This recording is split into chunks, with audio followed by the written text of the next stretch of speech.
Hello dear student, कैसे हो बच्चों? कैसी चल रही है आप लोगों की पढ़ाई? नाइन्थ क्लास की जो साइंस का चैप्टर हमारा चल रहा है, पोर्शन चल रहा है, उसमें 14वां चैप्टर चल रहा है और उसके 14 पार्ट हमने बना लिए। आज हम चैप्टर नंबर 14 के 15वां पार्ट बनाने जा रहे हैं। 15वां वीडियो है उसका ये। पीछे की वीडियो में आपको पता है 1 से 14 तक की वीडियो में हमने क्या पढ़ा था। चैप्टर का नाम है प्राकृतिक संपदा। इसी से रिलेटेड हम कुछ चीज़ें पढ़ रहे थे, प्राकृतिक संपदा। और लास्ट के वीडियो में थोड़ा सा मैं आपको रिवाइज़ करवा दूं कि हम क्या पढ़ रहे थे। हम जैव भू रासायनिक चक्रों के बारे में पढ़ रहे थे, या यूं कह सकते हैं कि जैव रासायनिक चक्र पढ़ रहे थे।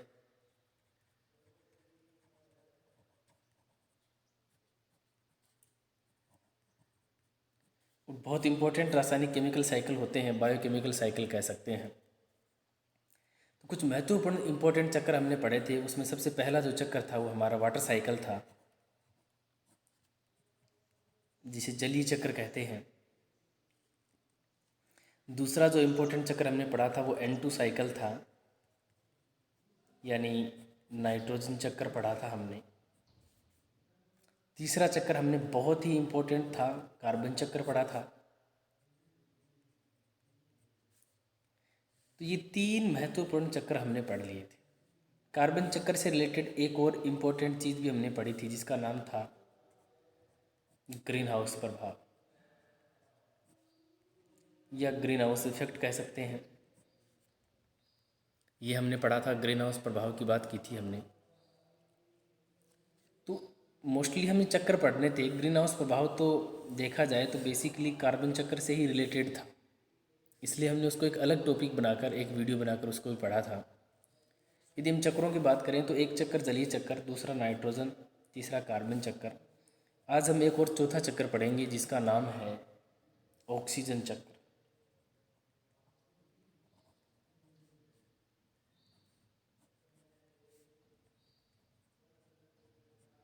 हमें ऑक्सीजन चक्र पढ़ना है, ऑक्सीजन साइकिल। क्योंकि सबको पता है कि ऑक्सीजन एक बहुत इम्पोर्टेंट गैस है, क्योंकि बिना ऑक्सीजन के हम जिंदा नहीं रह सकते। जब हम सांस लेते हैं, श्वसन की प्रक्रिया होती है, तो ऑक्सीजन ही काम में आती है। शॉर्ट में मैं आपको समझाऊं तो जो हमारी या किसी भी सजीवों की जो श्वसन की प्रक्रिया है, उसमें ऑक्सीजन को तो लिया जाता है और CO2 गैस को छोड़ा जाता है। यही है, ऑक्सीजन को हम अंदर लेते हैं और CO2 को हम बाहर की ओर छोड़ते हैं। यही हमारी श्वसन की प्रक्रिया है। ये बार बार प्रक्रिया चलती रहती है। हम इसको अंदर लेंगे, इसको बाहर छोड़ देंगे। ऑक्सीजन को अंदर लेना, CO2 को बाहर निकालना ही श्वसन है।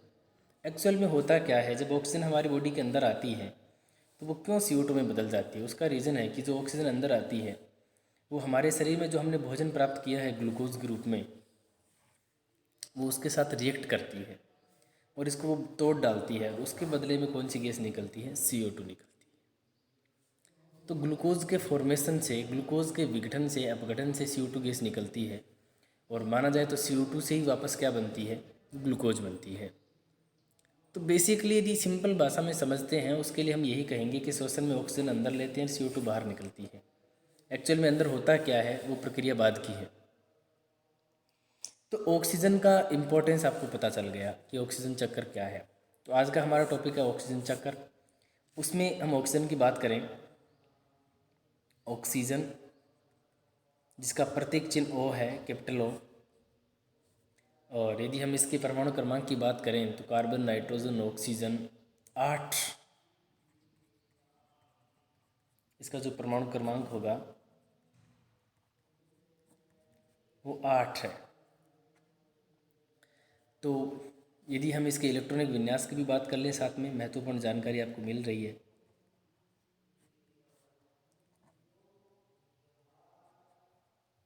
तो इसका होगा 1s2 2s2 2p4, 4 2 6 2 8 हो गए। तो यदि हम कोषों की बात करें तो 2 6, पहले में 2 और दूसरे में 6। दूसरे में 8 होंगे तो पूरा इलेक्ट्रॉन भर जाता है, इलेक्ट्रॉन का कोष भर जाता है। इसलिए इसकी संयोजकता 2 इलेक्ट्रॉन और लेने की है, इसलिए संयोजकता हो गई ऑक्सीजन की -2। ये भी लिख लेते हैं यहाँ पर। ऑक्सीजन कितने इलेक्ट्रॉन ले सकता है? ऑक्सीजन -2 संयोजकता रखता है, यानी 2 इलेक्ट्रॉन लेने की क्षमता रखता है। बट मैंने आपको बताया था कि कोई भी सिंगल परमाणु होता है वो हमेशा सॉलिड होता है। गैसीय अवस्था में यदि किसी परमाणु को बनना है तो 2 परमाणु आपस में मिलेंगे तो गैसीय अवस्था होगी। जैसे ऑक्सीजन के 2 परमाणु आपस में जुड़ेंगे तो ऑक्सीजन के 2 परमाणु मिल गए, यही ऑक्सीजन गैसीय अवस्था में है। ठीक है, दोनों परमाणु डबल बॉन्ड से आपस में जोड़ेंगे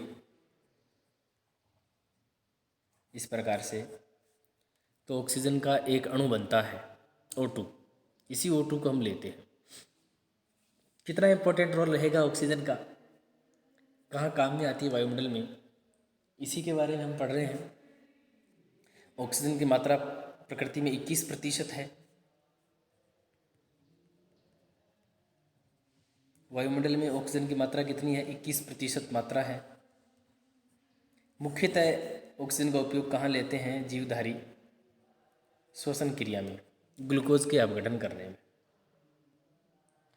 तो चलिए ऑक्सीजन के बारे में हम पढ़ते हैं। वैसे देखा जाए तो ऑक्सीजन किन किन चीज़ों का घटक है। कोई भी इंसान है वो बिना ऊर्जा के जिंदा नहीं रह सकता, और ऊर्जा उसे मिलती है ग्लूकोज से। और ग्लूकोज का सूत्र C6H12O6। इसमें भी देखो ऑक्सीजन है, तो ऑक्सीजन का काफ़ी इम्पोर्टेंट रोल रहता है, जैसे कि ग्लूकोज के अणु निर्माण में। तो बेसिकली यदि मोटा मोटी तौर पर देखा जाए तो ऑक्सीजन क्या क्या कर सकता है, कहाँ काम में आता है, वो चीज़ें हमें सामान्य जानकारी जो ऑक्सीजन के बारे में होनी चाहिए थी वो हमने ले ली। कि ऑक्सीजन गैसीय अवस्था में रहता है, एक प्रकार की अधातु है, ऑक्साइड बनाता है। किसी भी धातु के साथ या अधातु के साथ मिलकर क्या बना लेता है? ऑक्साइड बना लेता है।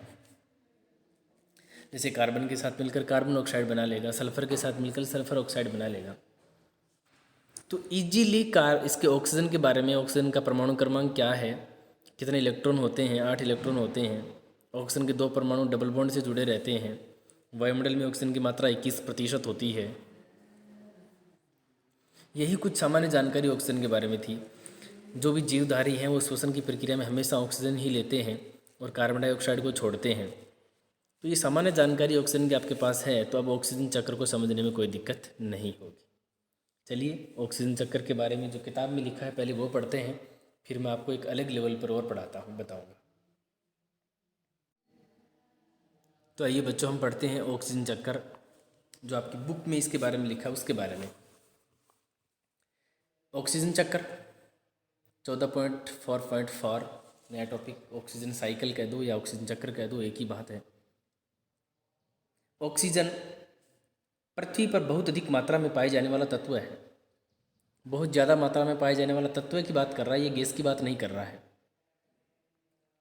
इसकी मात्रा मूल रूप में वायुमंडल में लगभग 21% है। ये बात मैंने आपको कई बार बताई भी है। नाइट्रोजन की जो मात्रा है वो 78%, ऑक्सीजन की 21%, कार्बन डाइऑक्साइड की 0.03%, बाकी कुछ अन्य गैसें भी हैं। तो वायुमंडल में जो ऑक्सीजन की जो मात्रा है वो कितनी प्रतिशत है? 21%। यह बड़े पैमाने पर पृथ्वी के पटल का मतलब पृथ्वी का जो धरातल है, ऊपरी सतह है, उसकी बात की जा रही है, भूपर्पट्टी की बात कर रहे हैं। यह बड़े पैमाने पर पृथ्वी के पटल में यौगिक के रूप में तथा वायु में कार्बन डाइऑक्साइड के रूप में भी पाई जाती है। ये अकेली तो रहती नहीं है, बहुत सारी गैसों के साथ में यौगिक बना लेती है। यह कार्बन के साथ मिलकर कार्बन डाइऑक्साइड, तो एक चीज़ ये भी है कि कार्बन डाइऑक्साइड का सूत्र CO2 है, उसमें भी देखो ऑक्सीजन है, तो वो भी इसकी मात्रा वहाँ पर भी है ऑक्साइड के रूप में। सल्फ़र के साथ होगी तो सल्फ़र डाइऑक्साइड SO2 बनेगा, वहाँ पर भी तो सल्फ़र के साथ में ऑक्सीजन ही है।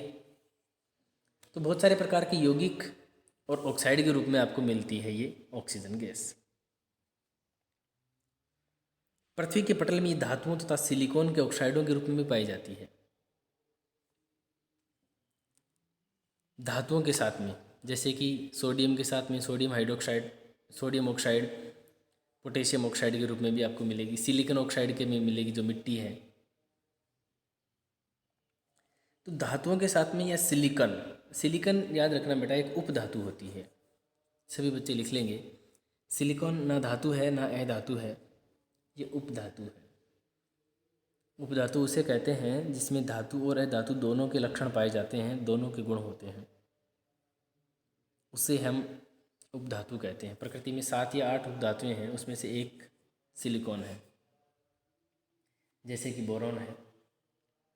तो ऑक्साइड के रूप में पाई जाती है।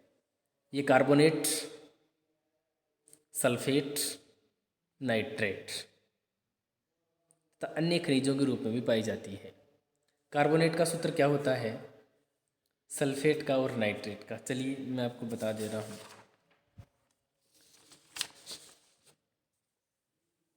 इसी पन्ने पर लिख रहे हैं, कार्बोनेट,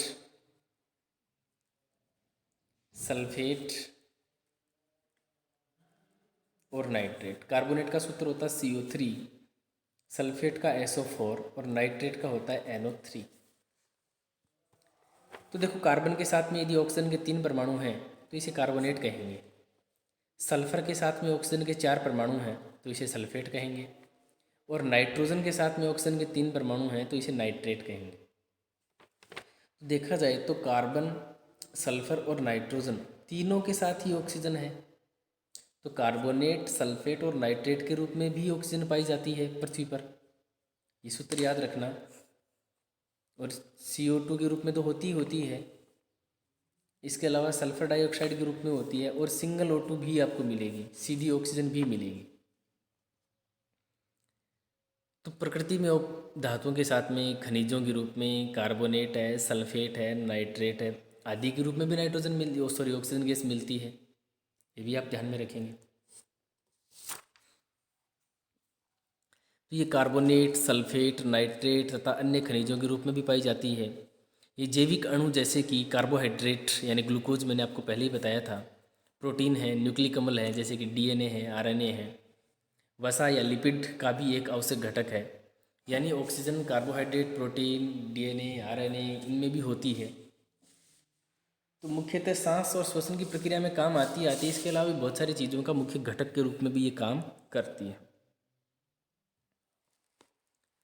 आगे, लेकिन जब हम ऑक्सीजन चक्र के बारे में बात करते हैं तब हम मुख्यतः उस चक्र को निर्देशित करते हैं जो ऑक्सीजन की मात्रा को वायुमंडल में संतुलित बनाए रखता है। तो जब हम चक्र की बात करते हैं तब हम उन चीज़ों के बारे में बात नहीं करेंगे जिनसे ये बनी होती है, ऑक्सीजन की सहायता से कुछ चीज़ें बनी होती है, उसके बारे में बात नहीं। कि वायुमंडल में कितनी ऑक्सीजन है, वो किस प्रकार से एक चक्र के रूप में चलती रहती है, उस चक्र में काम आने वाली ऑक्सीजन की ही बात करेंगे, न कि उसके घटकों की बात करेंगे। वायुमंडल से ऑक्सीजन का उपयोग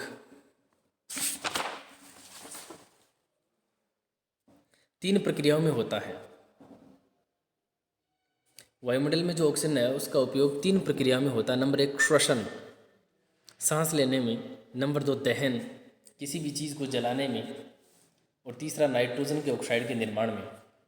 नाइट्रोजन के ऑक्साइड के निर्माण में सबको पता है कि सभी जीव जब सांस लेते हैं तो ऑक्सीजन अंदर लेते हैं, तो वहाँ ऑक्सीजन का उपयोग हुआ। दूसरा दहन, किसी भी चीज़ को जलाना है, किसी लकड़ी को जलाना है, पेट्रोल डीजल को जलाना है, या किसी भी प्रकार के ईंधन को जलाना है, तो जलाने के लिए हमेशा कौन सी गैस चाहिए? ऑक्सीजन। और बुझाने के लिए कौन सी चाहिए? Carbon dioxide gas. ये आप सबको अच्छे से पता है। इसलिए जो ऑक्सीजन वायुमंडल में है उसका कितनी जगह महत्वपूर्ण योगदान होता है? 3 जगह। कौन सा? पहला श्वसन, दूसरा दहन, तीसरा ऑक्साइड बनाने में। और वो भी किसके ऑक्साइड बनाने में? नाइट्रोजन के ऑक्साइड बनाने में। क्योंकि प्रकृति में नाइट्रोजन के ऑक्साइड ही सबसे ज़्यादा होते हैं, क्योंकि प्रकृति में नाइट्रोजन की मात्रा 78% है सबसे ज़्यादा। जिसकी मात्रा सबसे ज़्यादा उसके ऑक्साइड सबसे ज़्यादा। तो नाइट्रोजन के ऑक्साइड बनाने में, किसी भी चीज़ को जलाने या दहन में और श्वसन प्रक्रिया में ऑक्सीजन का सबसे ज़्यादा उपयोग होता है। वायुमंडल में ऑक्सीजन में केवल एक ही मुख्य प्रक्रिया, जिसे प्रकाश संश्लेषण कहते हैं, के द्वारा लौटती है। वायुमंडल में जो ऑक्सीजन है वापस किसके द्वारा लौटती है? प्रकाश संश्लेषण प्रक्रिया के द्वारा। बाकी डायरेक्ट नहीं लौटती, डायरेक्ट फोटोसिंथेसिस से ही लौटती है। उसका मैं रीज़न बता दूं आपको कि प्रकाश संश्लेषण की प्रक्रिया में CO2 काम में लेते हैं और ऑक्सीजन छोड़ी जाती है। तो वायुमंडल में ऑक्सीजन है वो तेज़ गति से किसके द्वारा जाती है? पेड़ पौधों के द्वारा, प्रकाश संश्लेषण की प्रक्रिया से। क्योंकि पेड़ पौधे जब प्रकाश संश्लेषण की क्रिया करते हैं तो कौन सी गैस छोड़ते हैं? CO2 छोड़ते हैं, सॉरी CO2 लेते हैं और वो ऑक्सीजन छोड़ते हैं। तो वायुमंडल में ऑक्सीजन कहाँ से जाती है? डायरेक्टली पेड़ पौधों में प्रकाश संश्लेषण की क्रिया के द्वारा। इस प्रकार से प्रकृति में ऑक्सीजन चक्र की रूपरेखा बनती है और यही चक्र बार बार चलता रहता है।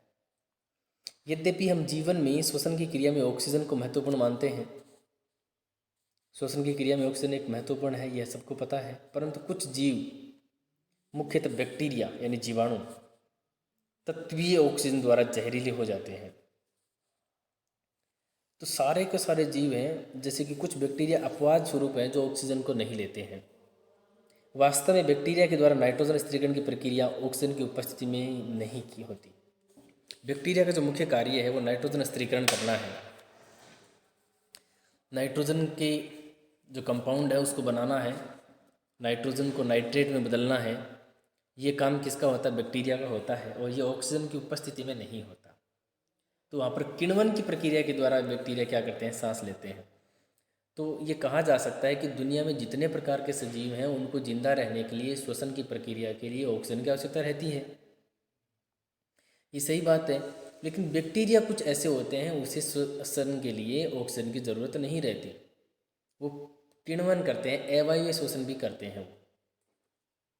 तो सिंपल तरीके से समझा जाए तो हमने क्या किया है, ऑक्सीजन जो वायुमंडल में था उसके चक्र के बारे में बात कर रहे थे हम, और हमने की भी है। तो सिंपल सी लैंग्वेज में आपकी किताब में ये है ऑक्सीजन चक्र। अब ऑक्सीजन चक्र की जो साइकिल है, जो रूपरेखा बनाई गई है, हम उस पर भी चर्चा कर रहे हैं। ये आपकी बुक में एक ऑक्सीजन चक्र बनाया गया है, उसको देखते हैं और समझने का प्रयास करते हैं। फिर एक पन्ने में भी आपको मैं समझा देता हूँ। ये ऑक्सीजन चक्र आपको क्या समझा रहा है? देखिए, वायुमंडलीय ऑक्सीजन कितने प्रतिशत होती है सबको पता है? 78%। वायुमंडल में कितने प्रतिशत ऑक्सीजन है? 78%। उस ऑक्सीजन को चाहे पेड़ पौधे हों, चाहे मनुष्य हों, चाहे सजीव हों, वो किस रूप में काम में लेते हैं? श्वसन में। किस रूप में काम में लेंगे? श्वसन में। और जब हम सांस में ऑक्सीजन लेते हैं तो छोड़ते क्या हैं? CO2 छोड़ते हैं। सबको पता है कि हम ऑक्सीजन लेते हैं, CO2 छोड़ते हैं। वो CO2 कौन लेता है? पेड़ पौधे लेते हैं, प्रकाश संश्लेषण की प्रक्रिया में लेते हैं। तो पेड़ पौधे प्रकाश संश्लेषण की प्रक्रिया में कौन सी गैस लेते हैं? CO2 प्लस कुछ वाटर भी बाहर निकलता है इस प्रक्रिया में, जल। तो पेड़ पौधे प्रकाश संश्लेषण की प्रक्रिया में CO2 और H2 दोनों ले लेते हैं, और उन दोनों से क्या बनाते हैं? ग्लूकोज बना लेते हैं, कार्बनिक अणु बना लेते हैं, और वो कार्बनिक अणु इस ऑक्सीजन की सहायता से ही टूटते हैं। और जिस प्रक्रिया से टूटते हैं उस प्रक्रिया का नाम श्वसन है। तो श्वसन में वापस CO2 निकल जाती है, प्रकाश संश्लेषण में उसी CO2 को काम में ले लेते हैं, फिर ग्लूकोज बन जाता है, वो वापस टूट जाता है, फिर CO2, फिर प्रकाश संश्लेषण, फिर ग्लूकोज, फिर श्वसन। तो ये जो वायुमंडल की जो CO2 है वो यहाँ आ रही है और वापस ऑक्सीजन में बदल रही है। क्योंकि इस प्रकाश संश्लेषण की प्रक्रिया में निकलता क्या है? ऑक्सीजन निकलता है, वो ऑक्सीजन वापस पेड़ पौधे काम में ले लेते हैं। आई बात समझ में आपकी? तो मैं आपको एक एक्चुअल में एक रिएक्शन और समझा रहा हूँ, इस रिएक्शन को समझने का प्रयास करना कि श्वसन में होता क्या है। C6H12O6 plus O2 CO2 plus H2O plus ऊर्जा, ये अभिक्रिया एक रिएक्शन है, इसका नाम है श्वसन। पेड़ पौधे भी श्वसन में ऐसा ही करते हैं और मनुष्य भी और सभी सजीव श्वसन में ऐसा करते हैं। ऑक्सीजन गैस उन्होंने ले ली और CO2 गैस बाहर निकाल दी। तो ये ग्लूकोज टूटा किसकी वजह से? इसकी वजह से। ये श्वसन की प्रक्रिया है। इस श्वसन की प्रक्रिया में ऑक्सीजन अंदर आई है और CO2 बाहर निकल गई। लेकिन ठीक उसी वक्त पेड़ पौधे क्या करते हैं? प्रकाश संश्लेषण।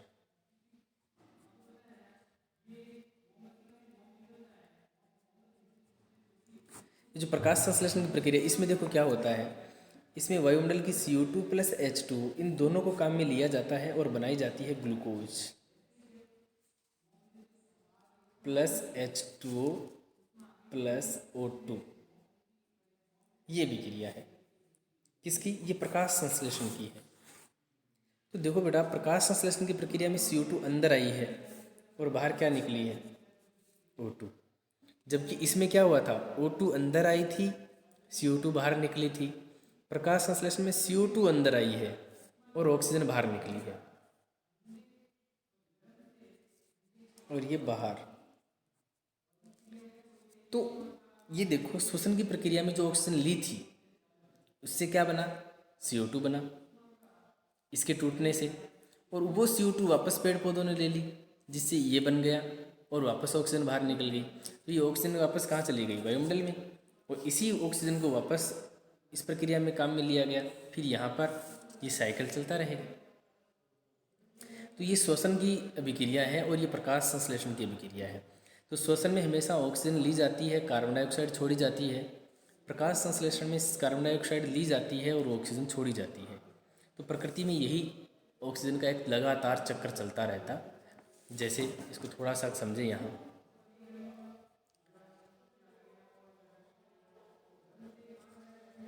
यहाँ पर वायुमंडलीय ऑक्सीजन है, उसको कौन लेंगे? उनको पादप लेंगे और जंतु, सभी लेंगे। और कौन सी प्रक्रिया में काम में लेते हैं? श्वसन में। तो ऑक्सीजन श्वसन में लेंगे तो छोड़ेंगे क्या? CO2। इस प्रक्रिया में इनके पास क्या होता है? ग्लूकोज होता है। वो ग्लूकोज टूटेगा तो CO2 निकलेगी, प्लस क्या निकलेगा? जल। अब ये CO2 और H2 दोनों आपस में मिला लेंगे और पौधे फिर से इसको ले लेंगे। और पौधे किस प्रक्रिया में काम में लेंगे CO2 को? प्रकाश संश्लेषण से। प्रकाश संश्लेषण की क्रिया में काम में लेंगे और वापस O2 यहाँ आ जाएगी और आपको क्या बना कर देंगे? ये ग्लूकोज वापस बना कर दे देंगे। तो हम सिंपल भाषा में यदि कहें तो हम ये कह सकते हैं कि वायुमंडल में श्वसन और प्रकाश संश्लेषण की दो ऐसी प्रक्रियाएं हैं जो लगातार चलती रहती हैं। इसी के द्वारा वायुमंडल में ऑक्सीजन की मात्रा लगातार बनी रहती है और ऑक्सीजन का चक्कर चलता रहता है। मेरे हिसाब से ये चक्कर आपको समझ में आ गया होगा। देखिए, बुक वाले को एक बार मैं आपको दोबारा रिपीट करवा दे रहा हूँ कि बुक में ऐसा क्या लिखा हुआ। ये देख लो बच्चों सब, ये ऑक्सीजन चक्कर है, आप सबको याद करना है इसे। वायुमंडल में जो ऑक्सीजन है वो किस प्रक्रिया में काम में आती है? श्वसन में। यहाँ किसी का नाम नहीं लिखा ना, सभी सजीव हैं, चाहे पेड़ पौधे हैं चाहे जंतु हैं। श्वसन की प्रक्रिया में तो सभी जीव ऑक्सीजन ही लेते हैं। उस ऑक्सीजन श्वसन की प्रक्रिया में फिर CO2 और H2 बाहर निकलता है। इस CO2 और H2 को केवल पेड़ पौधे लेंगे और कौन सी प्रक्रिया करेंगे? प्रकाश संश्लेषण करेंगे। और पेड़ पौधे प्रकाश संश्लेषण की क्रिया में कौन सी गैस छोड़ते हैं? ऑक्सीजन। वो वापस वायुमंडल में चली गई और बनाते क्या हैं? ग्लूकोज। इस ग्लूकोज को कौन काम में लेगा? सारे जीव जंतु काम में लेंगे। और सारे जीव जंतु इस ग्लूकोज को कब तोड़ेंगे? जब ऑक्सीजन अंदर आएगी। तो ऑक्सीजन की सहायता से ग्लूकोज के अणु टूटते हैं, वापस CO2 H2 बन जाती है, फिर प्रकाश संश्लेषण होगा। तो इस प्रकार से वायुमंडल की ऑक्सीजन वायुमंडल में ही बनी रहती है। तो वायुमंडल में ऑक्सीजन की जो 21% मात्रा है उसमें कभी कमी नहीं आती। वायुमंडल में ऑक्सीजन की मात्रा हमेशा बनी रहती है और ऑक्सीजन प्रकाश संश्लेषण और श्वसन की प्रक्रिया के द्वारा लगातार पर्यावरण में उतनी ही मात्रा में बना रहता है जितना वो रहता है। तो इस प्रकार से वायुमंडल में ऑक्सीजन की मात्रा में ना तो कमी आती है और ना ही ऑक्सीजन की मात्रा में वृद्धि होती है। खैर हो सकती है कमी, उसका एकमात्र रीज़न क्या होगा? पेड़ पौधों की संख्या कम। पेड़ पौधों की संख्या कम होगी तो प्रकाश संश्लेषण कम होगा, तो ऑक्सीजन कम बनेगा। इसीलिए कहा जाता है बार बार कि पेड़ पौधों को ज़्यादा से ज़्यादा लगाएं, प्लांटेशन ज़्यादा से ज़्यादा करें। हाँ, तो डियर स्टूडेंट्स, आपको ये समझ में आ गया होगा कि ऑक्सीजन चक्र क्या है। एक बार फिर से रिवाइजन कीजिए इसका। ऑक्सीजन चक्र के बारे में हमने ये कुछ चीज़ें पढ़ी थी, फिर ये ऑक्सीजन चक्र हमारे सामने आया था, इसको हमने डिटेल से देखा है, पढ़ा है। इसके अलावा कुछ ये बातें कि ऑक्सीजन किस किस रेंज में रह सकती है, ये चीज़ें हमने पढ़ी हैं। और इसके अलावा जो इम्पोर्टेंट चीज़ें मैंने आपको इस पढ़ने के थ्रू बताई थी, आप उसको भी अच्छे से समझने का प्रयास करना है। क्या क्या था इस पन्ने में? चैप्टर नंबर 14 का पार्ट नंबर 15वां था ये। इसमें रासायनिक चक्रों के बारे में बात की, जलीय चक्र, नाइट्रोजन चक्र, कार्बन चक्र पढ़ा हमने। आज हमने ऑक्सीजन चक्र भी पढ़ लिया है। और ऑक्सीजन चक्र में ऑक्सीजन की जो विशेषता है क्या है, ऑक्सीजन कहाँ से आता है, कितना परमाणु क्रमांक है, कितने इलेक्ट्रॉन होते हैं, ये सारी बातें मैंने आपको बताई थी। इसको डिटेल से समझने का प्रयास करना। ये कुछ रिएक्शन मैंने आपको बताई थी, एक श्वसन की है, दूसरी प्रकाश संश्लेषण की है। इन्हीं दो रिएक्शनों के बीच में ऑक्सीजन की मात्रा पर्यावरण में बनी रहती है। एक हल्का सा साइकिल भी मैंने आपको समझाया था, वही है जो बुक में बना हुआ है, वैसा ही। तो डियर स्टूडेंट्स, ये आपका हो गया ऑक्सीजन चक्कर।